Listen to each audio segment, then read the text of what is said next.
Okay, so I'm gonna be honest with you all. I know that so many people have said so many good things about the Apple Watch, how it has great performance, great features, and pretty much everything under the sun, but that's the problem.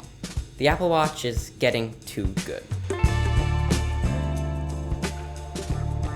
Now, just heads up, I'm going to be pretty blunt in this review. This is not a very in-depth, detailed look on the Apple Watch Series 5, but more of a retrospect on the idea of a smartwatch in general.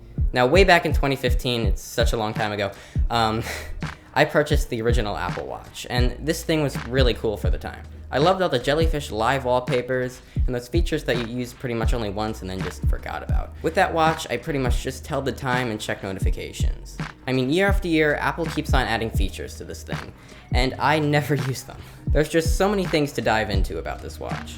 But some things to take note of are that you now have a compass to find where the sun is setting. Super helpful. And another feature I've been wanting for such a long time is the decibel trackers. So when I'm rocking out to some, Tool concert, I could check if my ears are getting hurt or not, because I'm really gonna care about that. Thank you, Tim. I appreciate it. I also really like all the practical and useful watch faces like sundial and infograph, which pretty much try to stuff as much information onto a tiny screen as possible. Hashtag games. Okay. So I'm being sarcastic about all this stuff, but let's look up the definition of a watch. So, pulling out my phone. Weird flex, but okay. Watch definition. Here it is. A small timepiece worn typically on a strap on one's wrist. Just think about the word timepiece. I mean, your phone can tell time. Does that mean it's a timepiece? No. Now, I get it. Apple's a tech company and they're really trying to innovate.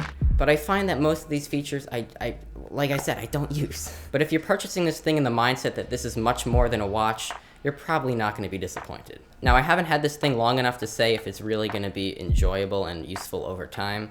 Probably won't be, because my 2015 and 2017 Apple Watches have really not been too useful. I would buy this watch if you're into health and fitness tracking and like seeing notifications on your wrist. And I'll admit that that is pretty cool and helpful. The Apple Watch is definitely a product for the books, but in my opinion, it's just getting too good and the features are getting very convoluted. I hope this whole video kind of made sense to you. Thanks for watching. I'll catch you guys in the next one. Maybe I'll do peace or bye, or maybe I'll just walk away.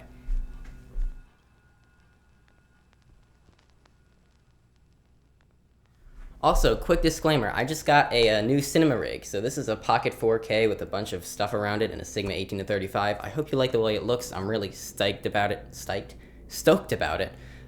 So stay tuned for really cool stuff.